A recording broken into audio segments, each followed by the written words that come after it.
thank you so much for doing this. Hello. Lucy. This is all the students.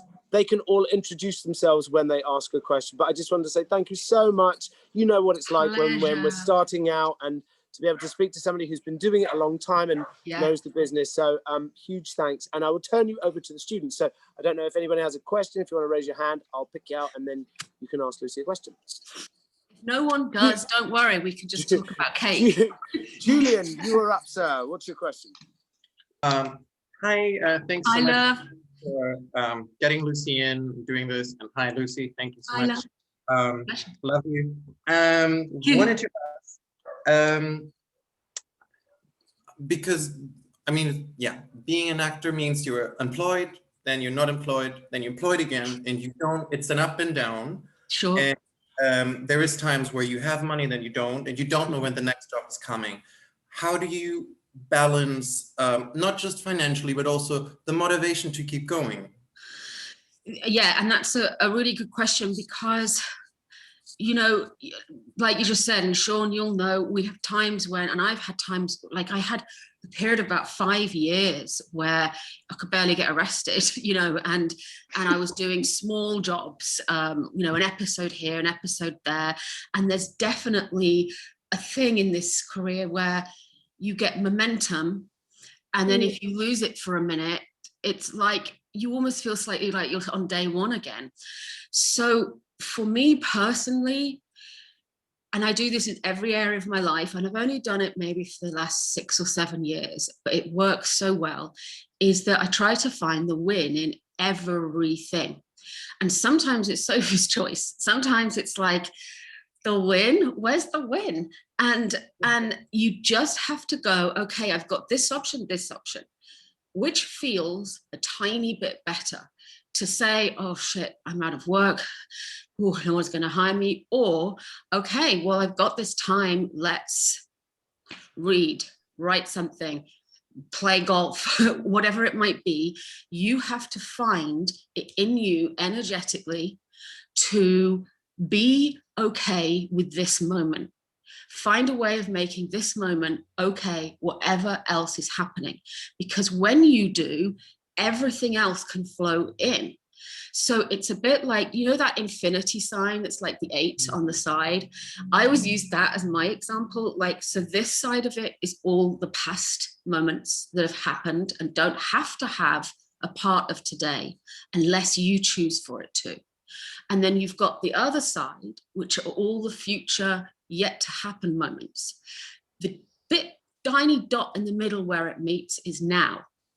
And how you decide now is going to affect everything over here in the future moments. So just licking her bits. That's nice, isn't it? That's lovely. She's having a little lick. And, who could blame her? Who could blame her? It's her time off. It's a time off. So, so basically, however you decide, and it is a choice, as much as we don't always want it to be, because sometimes we're going through hell with different things, and it's like, what do you mean find the win? What do you mean make a choice? But all I will tell you is that how you decide this dot is here will inform this. Yeah, sorry. I just say that's one of the best bit of actor advice I've ever heard given, Lucy. I'm not just being nice. That, Sean. Honestly, even I'm like, I'm taking that. That's going in my book. I'll go now. You're 100% right. Yeah. And you're so correct in saying sometimes it's Sophie's choice. Like it's shit or shitter. But knowing that it won't, and I say to myself and I say to friends, just because it's crap today doesn't mean it has to stay that way. You know, nothing good ever lasts forever, but so does nothing bad. You know, it's peaks and troughs. So that's really amazingly well articulated advice. Thank you for that. No, thank you. I think sometimes the biggest obstacle to manifesting are memories, because you continually go back and reiterate to yourself your limitations based on the experiences that you've had, or things in society have informed you that you are, without you deciding who you are. And you can be anything. You don't have to say, well, I've been born here and wasn't given this start, or well, they said I was this. These are things that do affect us because we're human, and and we're not born arrogant, so we tend to go, oh, maybe, yeah, you know, for me, it was always weight. For me, it was always, hey, you have to be anorexic looking or circus fat. I was told almost these words. And it took me life lessons to go, wait, hang on a minute, who do I friggin' want to be? I'm so fed up of others telling me who I am. If I want to be this way, I will be it. If I want to not do an American accent, or I'm not very good at it, then I won't. And suddenly the freedom that came with the fact that everybody else really is faking that they know things, myself included. So take anything you want and ignore the rest. But just literally who you are is only important to you. And if you decide who you are, go with it. It can change tomorrow, that's fine. Everyone who will be brought to you, who will be right for you. So if you spend your life going, I better, you know, be a people pleaser or whatever, you'll be around people that just need pleasing, and then you're never going to win.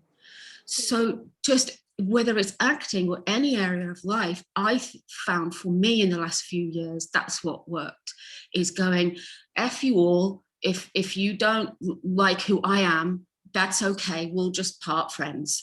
And but I'm going to stick with this because I'm too tired trying to be somebody else that's pleasing other people's things, which really come from their insecurities and needs, I guess. Yeah, I couldn't agree more.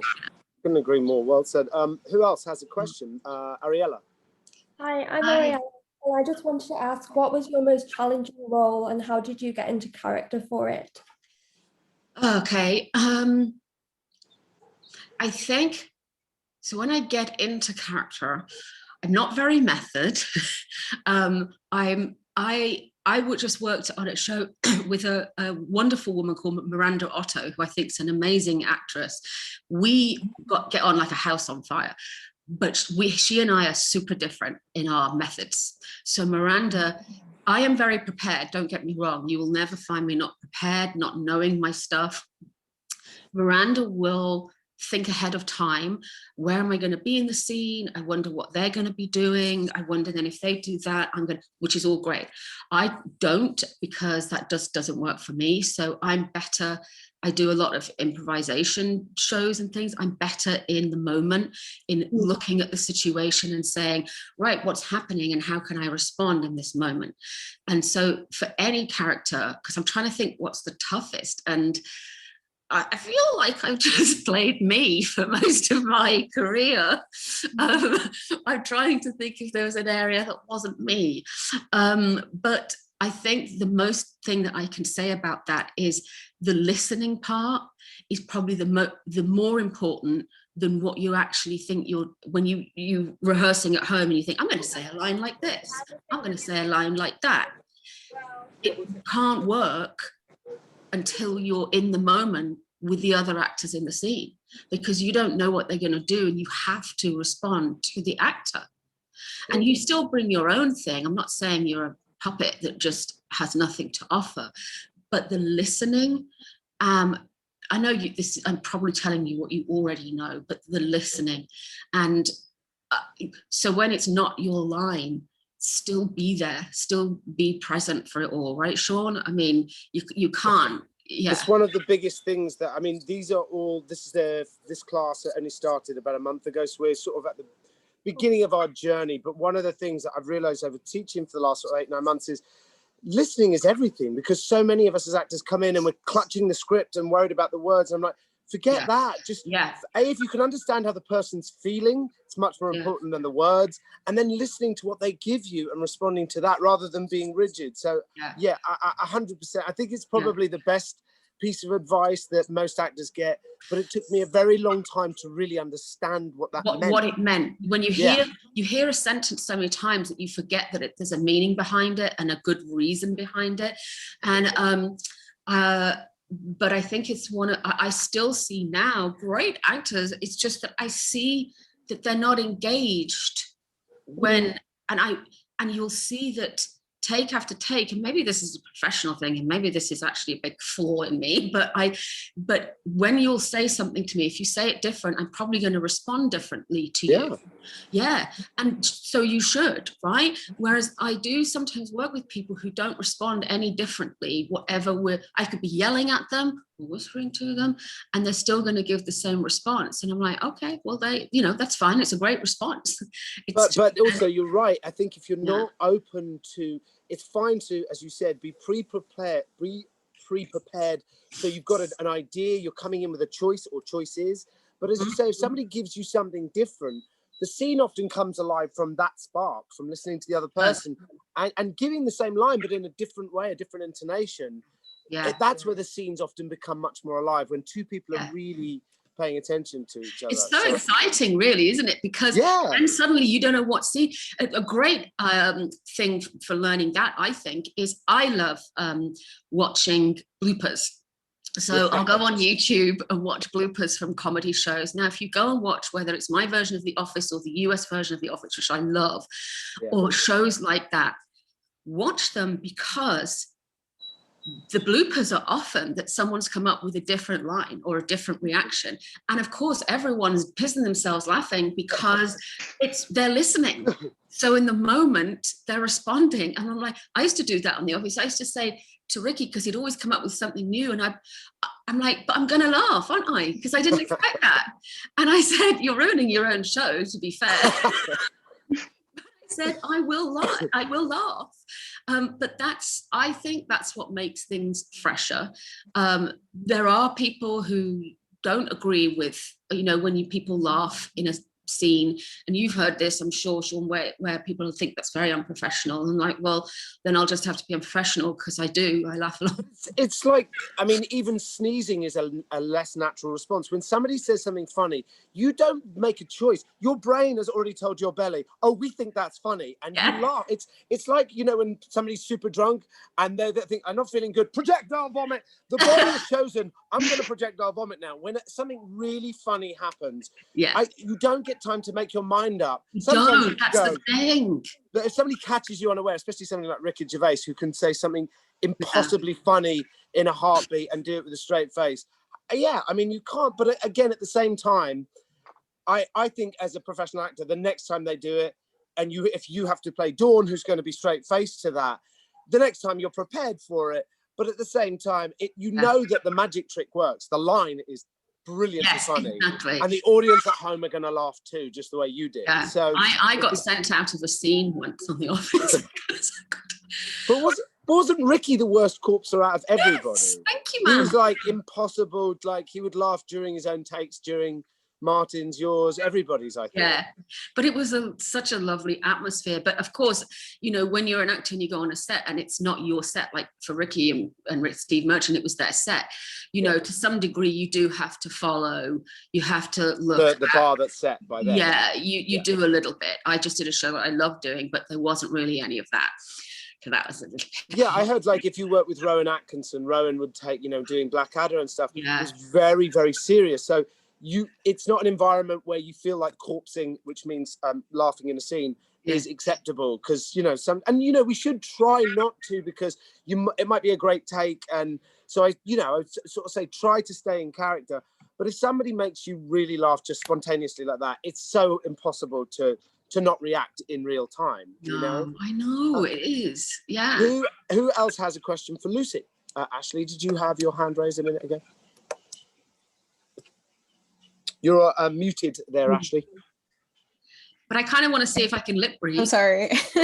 I'm so sorry. Hi, love. Hi, I'm Ashley. Hi. So my question is a little bit similar to Julian's, but so when you were first starting out trying to get into acting, did you have like a fallback, like career or job per se, just to kind of help you like to get by with like bills and things like that? And if so, how did you manage your time, like going to auditions or trying to find auditions, as well as the other job that you might have had? So when I first started, I was 20, so it was about 28 years ago, and It is different now. You know, it is a different, well, like we didn't have email then, so you had to literally wait for the script to come through the post, and so obviously you got much more notice for auditions, which goes to show that they could do that now. Yes, couldn't agree more. I know, I've got an audition after this. I got 10 pages to learn, sent me last night at like 8 p.m. And we need it today. We need it today. I don't look at yeah. the tape till next Monday, but we need it now, and it's so counterproductive to our process. I will never stop saying this. I'm like, do you know, have you seen this? 12 pages, and they expect it by tomorrow with an accent, period, with a hump. I'm like, oh, how long have you had it? Oh man. Whereas we used to have all this time to do it. But so back then, I had been to drama college. I hadn't loved it, I'm not going to lie. I left a year early. I felt like, unless you were in a glittery hat and a pair of tap shoes, no one really wanted to know. And I didn't think I was getting anything from it. And I didn't think I would get anything from staying the extra year and doing the supposed agent showcase at the end. So I left, and I lived in London, but I joined this little theatre group in Birmingham, where I was from, that where you just went, I drove from London to Birmingham once a week and just did this workshop just for something to do that was creative. And through that I got an audition for Pride and Prejudice, which was then a BBC adaptation, 6 episodes with Colin Firth and Jennifer Ely, and insanely I got it, and I was really surprised. And because of that, I then got an agent. So it kind of happened that way around. Oh, okay. And in terms of working, I have been lucky. I won't lie. You know, I'm very grateful for that, to have been able to have funded my life as an actor, and I am very grateful. I've done a million jobs that I could try to do in my own time. Like I took ironing on when I lived in London. I put a little card in a few newsagents at the end of the row going, ironing. And back then I charged £3 for a small load of ironing. My God. £3 and 6 was large, but then I felt bad. So I was like, oh, it's not large. You know, literally had to carry it in with 12 men. And I would watch Coronation Street while I was ironing. And I tried waitressing, and I remember waitressing at a wedding and dropping an entire tray of champagne on the entering guests. No. So I was like, I'm gonna go. And then I worked in a farm shop, and they wanted me to. So I'm a vegetarian, almost vegan, really, and they had this bath tank kind of thing of trout. Oh, it was just so horrible. And they were just all swimming. They were like cramped in like sardines. And then you had to pick one out, put it in the water thing and electrocute it. And then... Oh my God, that's awful. I was like, I can't work here. So that prepared you for Hollywood? yeah, lots of electrocutions. Essentially the same thing, just a different scale. Yeah. So I did all those things. I worked at the back of a health shop where I had to pack nuts. Do you think, Lucy, because you did these things, like a lot of, I've noticed a lot of, I've been on a lot of American sets and had discussions with American actors that go, you British are different on sets. Like there's a much more kind of keep my head down, sort of hit my mark, say my line thing. Like you rarely find you're waiting for an English actor to come out of their trailer. 100%. And I've, you know, had that discussion, and I say it's because we're so grateful to be working, because we know how tough the competition is, and a lot of us have been humbled many times, and just really, really happy to be on the job. Whereas I think I've seen kind of American stars, it might be their first thing, and they're like, oh, it'll be this way forever. And I'm like, maybe not. Hollywood's pretty fickle, you know? So I think doing these kind of jobs, you know, I think they're important. Don't forget it. It grounds you. I think it makes you very kind of humble. I think so. And I think, you know, I will say the older I've got, I feel like there's nothing wrong with living in your head in the clouds a bit, because it's a really nice place for your head to be. And I think when you feel good, other things come in. And so, but what I love about like all of those jobs that I did, and I was lucky growing up, I had parents who could have paved my way, but and without doing those jobs, but they were like, no, you have to know what this is like. Yeah, or the value of Yeah. earning £1, you know, the value of money. 100%. Yeah. So it really is, because to some degree I'm such a kind of I'm so much less judgmental now than I used to be. So I don't think there's only one path for everybody, but I do think there's something really important about having to go, wait, hang on, I'm so glad I've got this job, because now I'm no longer packing yogurt coated nuts for 93 hours into a bag and having a competition with myself as to how quick I can do the next one. And didn't have internet or anything then, or I'd have been listening to an audiobook, or, you know, and it would have been actually quite nice, but I nearly died of boredom in that room. And £10 at the end of 4.5 hours. £10 back then. I sound 103 back then. £10, those shiny pounds. I don't even know, my love, if I answered your question, did I? No, you did. Yes, I did. Okay. I think you did. No, thank you. Yes, who it else helped has a lot. a question? Millie, Emily, Dilek, anybody has questions? Yes, Emily. Hi. My name is Amali. Hi. Hi. You mentioned Pride and Prejudice. What is your view of period drama? Then I know it was earlier in your career, and then you moved to different kinds of shows. How do you move from one type of project to another? Yeah, that's a good question, because people can get a little typecast in things. And for a while back there, I thought that I was only going to be in period dramas. Although, again, you're glad of any good job you're in. I love period dramas, certainly if they're done well. And you know, I'll watch The Crown along with any of you. I think for me, honestly, Marley, it was just a bit of luck. I mean, I was with an agent then called Scott Marshall, who was fun. And, you know, you would always work with Scott Marshall. I don't know that you were ever gonna, I left because I don't think it was ever gonna go further. They would put you would do a great job, like Pride and Prejudice, and then they go, hey, here's a casting for an Imodium commercial. And so you would go up and down. And personally, my opinion, and it's different for everyone, but I think I don't think you should take a downward step unless you have to. When I was 5 years barely doing anything, that's when I took things that were a downward step, because you have to.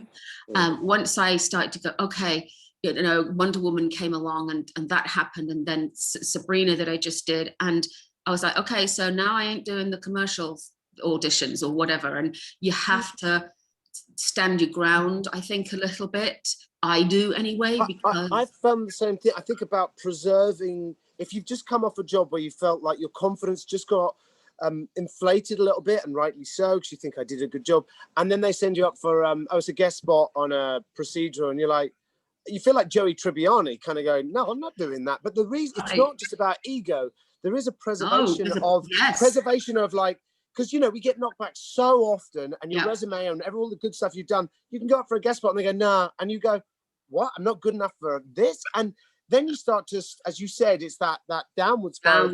Maybe I am crap. Maybe I'm overvaluing and that's the worst place. You know, if you were a boxer thinking that, you'd get knocked out. Same thing as 100%. So I think you're absolutely right, Lucy. You've got to preserve and hold on to your confidence and you're feeling good about yourself. Yeah, you have to. I think it's, you know, us guys, we're all trying to do this thing that we love. And all I can say is that if you don't keep He's like, ask me anything. I find her hilarious. And then she does something naughty and I think it's delightful, so I reward her with a treat and then wonder why she does it again. I'm sorry, what was I saying? I'm sorry, I lost my train of thought. We were just talking about how you have to preserve your confidence. That strength. Yeah, and I think that your head comes into it because you use your head to make a decision for an action to take. But when I started out this chat today about the whole figure of 8, and making this point, this now moment, okay in some way, if not brilliant, make it okay, is because I have observed in the last 6-7 years that every single thing comes to me from that tenet. So a quick example would be, before I got Wonder Woman, I had this 4 or 5 years of, I was having a lot of personal issues, and through that, work just was closing up, and I was in that place of no confidence, quite depressed. I was having a really bad time at home in a personal situation. So altogether, and I'd been listening to, if this is helpful for any of you, Abraham Hicks. I don't know if anyone's heard of Abraham Hicks. Abraham Hicks, this is going to sound bonkers if you've never heard of them or if this isn't for you, but Esther Hicks is a woman, I hate saying this, but who channels a group of energies collectively known as Abraham. That's the quickest way of putting it, and it sounds insane. However, whatever you think of that, for me, just the words in itself make sense to me. And Esther speaks incredibly directly, and I'm a big fan of direct speaking. I don't like to go over and around and soft soap things, and I like people to be the same with me. So I listened to that, and as I got this Wonder Woman audition, and it was about law of attraction and all of this kind of thing, and I was like, I've been listening to it for a few months. I've been spouting it to other people as if I'm Abraham Hicks and I know it all, and I'm realizing that I'm not doing it. Now, law of attraction works whether you do it or not. It's like saying, oh, I hope gravity works today. It just does. Law of attraction basically means that what you put your attention on, you get more of. So if your attention is, I'm not confident and I'm not working, and the universe never says no. So it's going to go, yes, you're right. And so now you're going to experience more of it. So when Wonder Woman audition came up, I was like, all right, here's what I'm going to do. And I did 2 things. One is I found a little, I can send it to you, Sean, so if you guys want it, it's a 12-minute meditation for manifestation. It couldn't be more, sure. Yeah, it couldn't be more simple. I meditate every day, but I don't like it when I hear people go, I invite you to close your eyes. I'm like, done, already annoyed. So I switch it off. This guy, completely normal. You think of one thing you want every time you do it. You can do it as many times as you want. So I decided I did that at least twice a day. I specifically just thought of the Wonder Woman job. Meanwhile, I'm including it with the Abraham Hicks law of attraction teachings.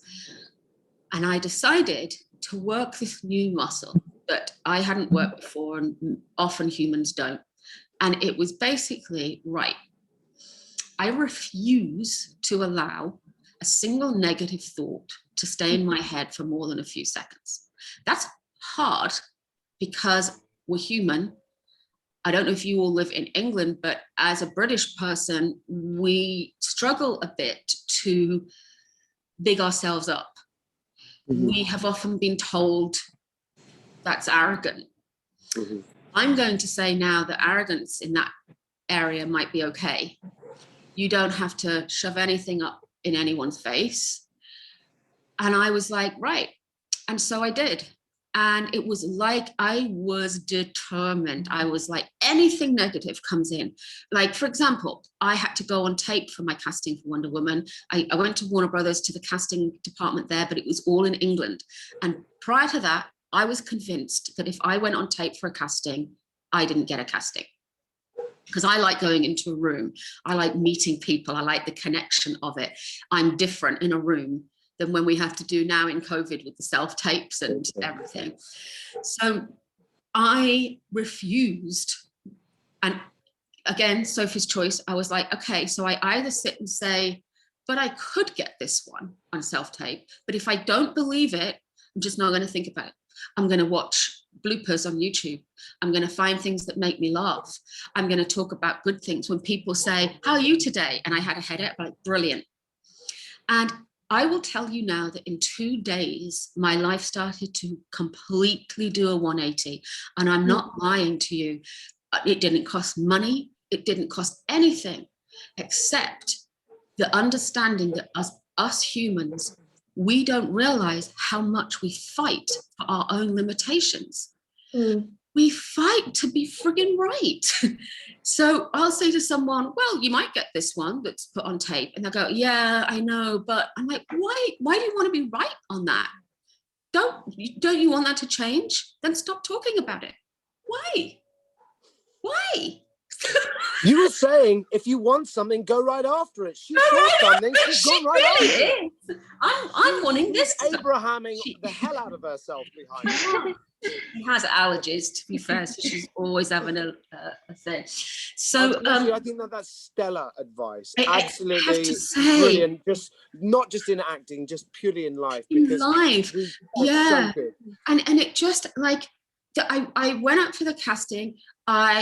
I came away and I was like, just going to be cheery, just going to be not a false cheer. Don't get me wrong. It's not like I'm really, because the universe doesn't hear what you say, it hears what you mean. So don't be like, yeah, I've got this role, it's mine, because it doesn't really, but like, you can't bluff the universe. Can't bluff it. So if I can't get there genuinely, and if you can't get somewhere genuine, don't worry about it.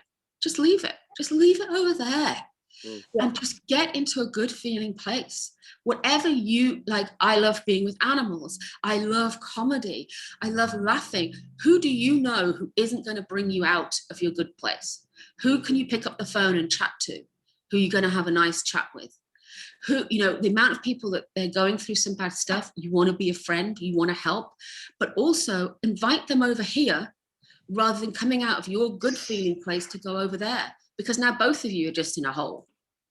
So just, you can love people and you can help people by being this, because no one suffers when you're happy.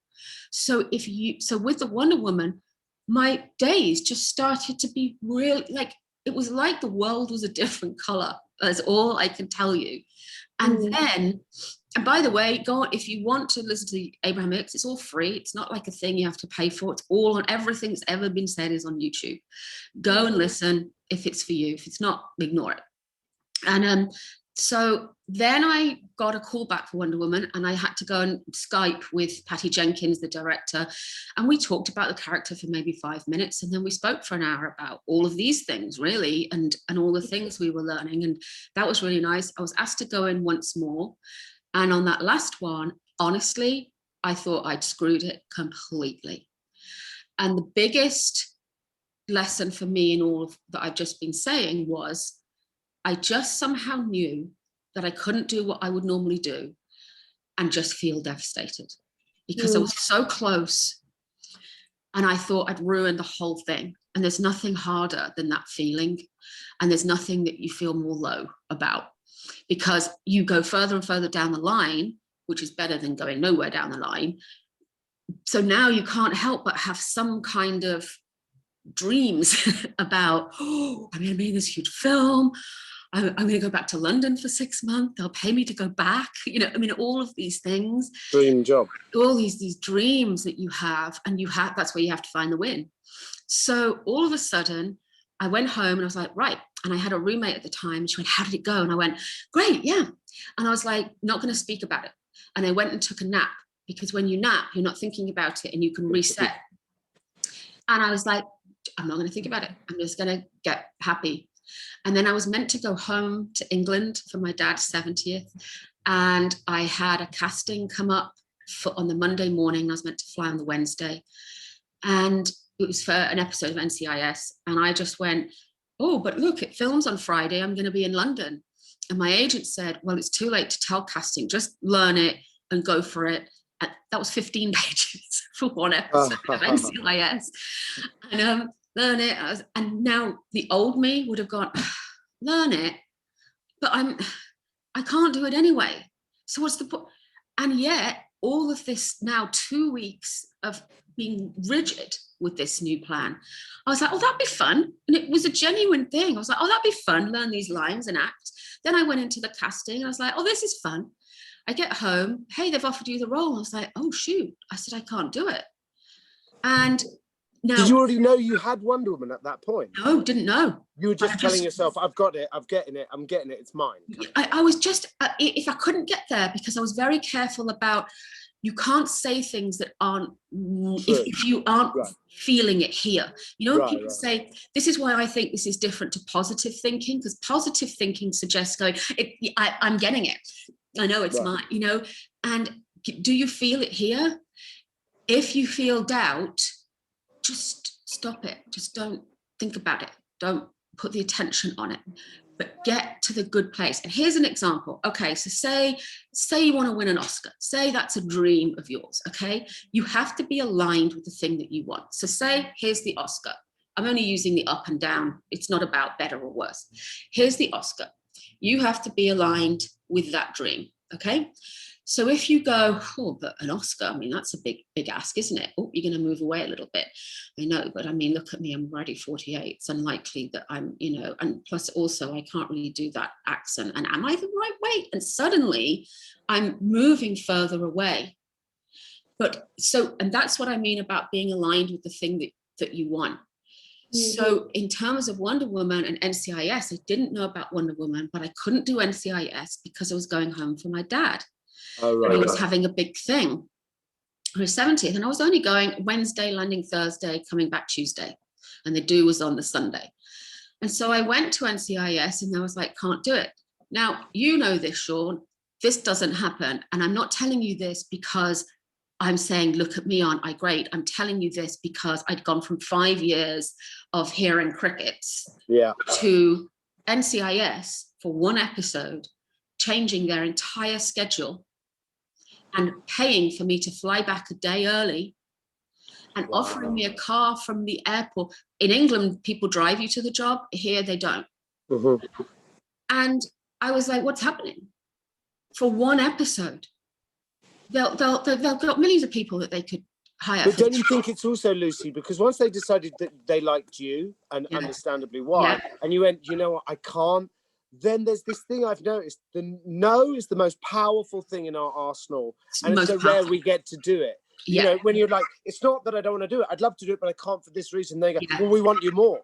They hate to be told no, so they go, well, I'll move things around because we're Hollywood, we can do anything. You're like, then it's quite wonderful that can happen. But I think it's because you'd already said, I went in without any pressure. I just want to go to play. Your words are good. I'll do your words and then see you later. You had no, like, if I'd have gone in after you for the same role, which I'm a man, you're a woman, but I'd have like, oh, I really need this. They'd have smelt the smell of desperation on me and said, of course, I've been there a million times. I'm sure you have. But once you actually let go and go, you know what, you'd be lucky, like, not in an arrogant way, but you know what, I'm right for this. You'd be lucky to get me. I'd be good in this. I can elevate the material. And again, not arrogance, but the belief that you can do the job. There's a very tangible thing there that's hard to know as you're starting out. Exactly. And I think even if you can't find it here to have that real belief, because sometimes that's hard for us as well, isn't it? To actually go, I'd be the best person to do this job, you know, because I'll do that and I'll do that now. And I've got a casting later, and I could tell you 10 reasons why I don't think this role is right for me, but I'm not going there. What I will do, and I'm looking forward to it, because of course, normally on self-tapes, this is a live Zoom with producers and it's straight to a chemistry read. So I'm like, oh, that's great. Cool. And well, so you get an audience. You get an audience. For the audience. Get an audience, gonna read with actors already cast. And I'm like, well, this would be a fun 30 minutes. And that's the place you have to find, regardless of what happens. Just try to find the win. And with the NCIS thing, I remember just before they offered to change the entire schedule, I went, well, to be fair, this isn't a bad position to be in. I have to miss my dad's thing, but to do this, or I don't do it. And your dad would understand as well. He absolutely would, yeah. And but I was still going to turn it down for that. But I was still like, oh, that's cool. And then the next thing I know, both are happening. And then I go home and I hadn't, this is the other thing I have, this is just a superstitious thing. I don't really tell people when I'm auditioning for these things. I'm the exact same. Yeah. Whenever I do, I curse it and I go, oh, I told someone. And then I'm like, I'm never going to get it now. No, I'm the exact same. Also, Sean, you and I both know that that's not the reason we don't. It's because we believe that we're not going to. And if you have a belief that you can't change, if you think that you have to work yourself to the bone doing awful things in order to get the thing you deserve, then honestly, I'm going to tell you, you've got to work yourself to the bone doing awful things, because that's your belief. Yeah. And the great thing about beliefs is that they're just thoughts you keep thinking. So you can change your beliefs. You can go, oh, actually, that doesn't work for me. I don't like it. And it takes a bit of working a new muscle, but actually it does. Well, it's worked for me anyway. Let's put it that way. I think, you know, a lot of the stuff you've been saying today is not just about acting, but it's sort of life stuff. And because I've said this to all of the students, that you've got to remember, unlike a bricklayer or unlike a scaffolder or something, the tools of our work are emotions. So how we're feeling has an enormous amount to do with what we project as actors. I mean, 95% of communication and tone are non-verbal. We give off and emote so much. So if we're not in a great place, it's very hard to fake it. Even the best actor in the world, we give off, we emote so much. So I think what you're saying about trying to get ourselves in the most positive headspace we can is a great founding block before we even pick up a script or try and start warming up. You know? I personally think so. I think if you are feeling low, defeated, all those lower emotions, and then your brain says, right, take action. What can I do? I'm going to write to millions of agents. I'm going to work out. You're taking actions from this place. Get here. And you don't have to get here by saying, I deserve that Oscar. I can win it. You can get here by saying, oh, that was a funny episode of that I saw. Oh, I enjoyed these bloopers. I played with my dog today. I worked out. That was fun. The sun's shining. You're here now. Do you know what I mean? Whatever works for you, whatever makes you tick and enjoy life, find it. And if you do choose to start that path, watch how many times our old conditioning tries to come into creep play. Back in. Yeah, tries to tell you, wait, hang on, okay, sure, the sun was shining, whatever, but don't forget you're still shit. And do you know what I mean? So we're going to go, you don't have to get to the place of believing that you're not shit right now. You just have to find a better feeling thought in this moment. It's the Sophie's Choice thing again. 100%. Now, listen, Lucy does have a casting thing today. So I want one last question before we let Lucy go with our thanks. Has anybody got one last question before we go? Millie, were you going to ask something? Millie, yes. Yeah. Done. So I was just going to ask, you said sometimes you have a really short amount of time to learn your scripts. How do you do it under all that pressure, obviously? Yeah, I mean, it is hard. It's like sometimes I have to be a bit just mechanical about it. So I'll print out my sides, Print out them. your side. Sorry, that's a big thing for me. Doing it on phones and screens, you'll never learn it. When it's on a page, highlighted with your notes, it starts photographed in your mind. It does. Having it in your page, the old-fashioned way is definitely more helpful. I'm glad you said that. Thank you, Lucy. Yeah, no, it does, because even just like, I don't need to highlight it. It's not like I can't see my lines unless I've got pink on it. It's just that the act of doing it is just helping grain it in. Sometimes I'll just go over a speech, and sometimes I'll go, here's the speech, here's the speech, here's the speech. And then other times, and also when someone runs lines with you, when you're pretty much learned, that will bring it up exponentially. Sometimes if I'm struggling, and especially when I do shows that will have, on Sabrina, I work sometimes 18-hour days. I would get home and there'd be new lines for the next day, other than the ones you'd learned for the scene. Scrap that. Now here's a new one. Now, of course, they will understand if you haven't physically being able to retain the information, even though you've really tried, then there's not much you can do. But one of the things I might do is I might just go and get a pen and paper and write out all my lines and just like find mechanical ways, even if I don't put the cues in them for now. It's just like, there are my lines, there are my lines. So once I have them in my head, now I can play around with the performance of it. I personally can't do a casting without learning lines. I can't. I know in England, Sean, I don't know if this is the same still, but I know often people don't, and that's great. I remember doing Shaun of the Dead, and the auditions are on line, actually, on YouTube. I don't know how that happened, but and you'll see I'm the only one that knows the lines.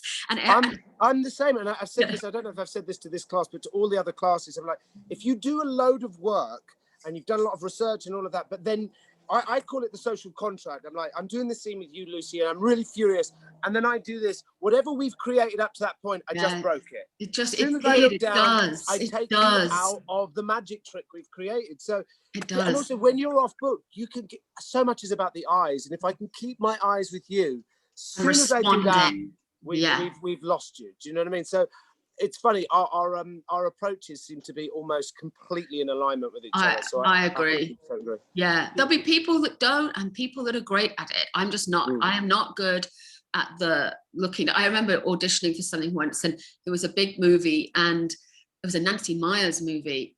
And on my way out, there was casting in a room watching tapes. And I was like, that's Clive Owen. And he was reading, he'd obviously done a self-tape, but he was reading from a script. I've no idea if he got the role or not. I don't think he was in the movie. I just like the idea that Clive Owen's sending in self-tapes. That gives me hope for all of us. If Thank Clive's you, that's what I thought. What the hell are we to worry about? I don't want to Although Nancy Myers gets, I mean, it was for the holiday. It's a pretty big deal, yeah. Nancy Myers makes everybody audition to the nth degree, although Kate Winslet didn't for that, but I believe Cameron Diaz. Kate Winslet can kind of do what she wants at this point. Yeah, she did. She's like, yeah. But I was in Titanic, bitches. Yeah, but I will say Nancy Myers gets huge names to read. Huge. Yeah, I was in shock. She makes movies that people love, and everybody wants one of those on their resume. So exactly. I would happily sweep the floor at the studio if Nancy Myers asked me. Yeah. And I'm not even joking. Yeah. Just to be in an ether. Lucy, first of all, I want to thank you for doing this and giving up your time, especially on a day when you have got a casting yourself. But secondly, I'm not being sycophantic when I say this. I think you've just given some of the best advice I've ever heard dispensed to young actors. And I'm glad I'm taping this because I will be glad to remember it myself. I'll email you, but I'd love to take you, have you come over for dinner. That'd be nice. Free and all of that. But I will let you go with our thanks. Everybody, if you'd like to thank Lucy for her wonderful advice. Thank you. Good luck to all of you. And just remember to enjoy, just find the enjoyment in everything. If any of you are on Instagram, find me, put a comment in my latest post, and I'll and then we can, if you need to DM for any reason or advice, please do. You're the sweetest person in the world. Thank you, Lucy. I'm going to email you after the lesson. All right, love. Thank you so much. And pleasure, anytime. All right. Good luck to you all. Bye, guys. Bye. Now this is where you see I can't turn it off. Hang on. I'll leave you that face.